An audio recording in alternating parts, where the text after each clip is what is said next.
Le problème y est résumé dans les termes suivants par Benny Lévy, je cite. Tout se décide dans cette cassure dichotomique.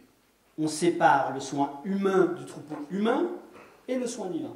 À gauche, donc la gauche c'est toujours la partie qu'on abandonne dans la dichotomie, c'est la droite qu'on garde.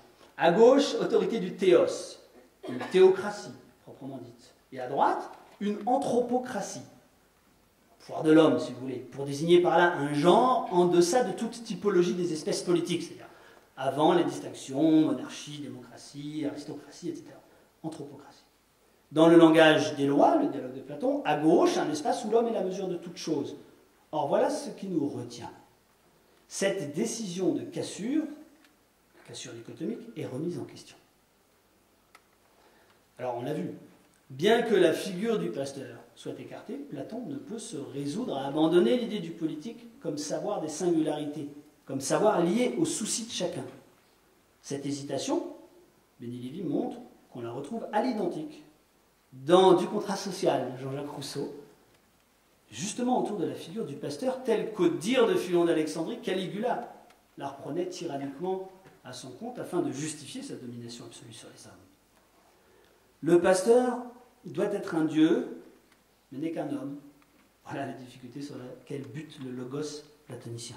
Alors pour la dépasser, Benny Lévy pose la question suivante. En quoi peut-il y avoir une auteur qui ne soit ni théocratique, ni anthropocentrique?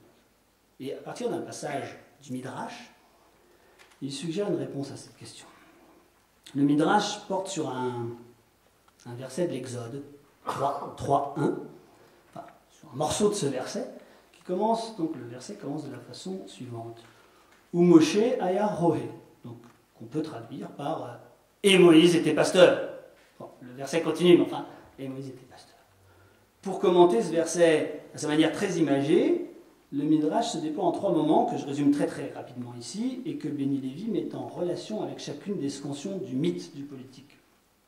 Premier moment, de façon surprenante, le commentaire du verset que je viens de citer s'ouvre sur un échange relatif à la présence de Dieu, ce que les Hébreux appellent sa shrina, sa résidence, mettons sa présence sur terre, suite à la destruction du temple. Il est question donc de la détresse liée à l'éloignement du Dieu, à son retrait. 2 avis s'affrontent. Selon le premier, la shrina s'est retirée au ciel, et selon le second, elle n'a pas bougé du temple. Qu'est-ce à dire? Le second moment du Midrash explique que, le Midrash dit le saint béni soit-il, scrute le juste, en se référant à un verset des psaumes, scrute le juste à la façon dont un roi observerait du haut d'une tour celui qui prend soin de son verger. Donc une observation, mais de loin. Dieu s'est retiré. Sur quoi l'examen porte-t-il? Précisément sur la façon de garder le bétail. Le Midrash mentionne alors le roi David et Moïse. Je cite le meurtre du pasteur.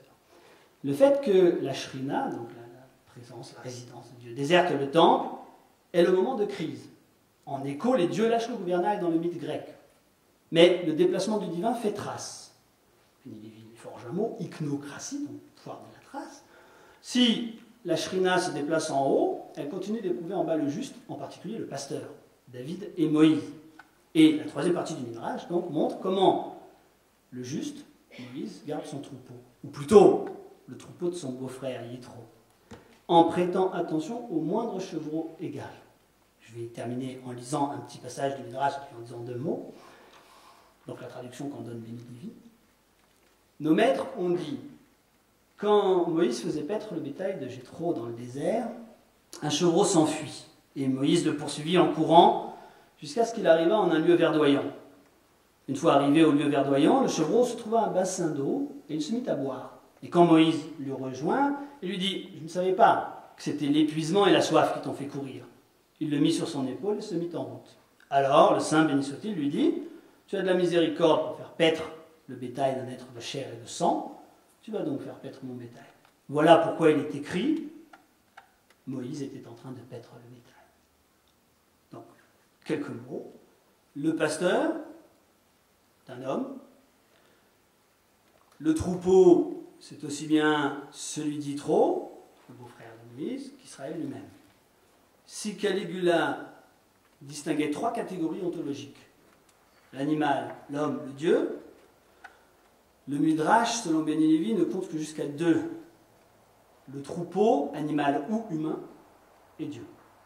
Et il ne s'agit pas ici de substance, mais de position d'existence. Ce qui dès lors manque à la science politique pour penser le tous, sans faire l'économie de l'un, du chacun, c'est une pensée de, alors, j'emprunte le terme à Beni Lévi, de l'adamicité, de Adam, non naturelle de l'homme, une pensée de la subjectivation liée à la présence de la prophétie. Merci.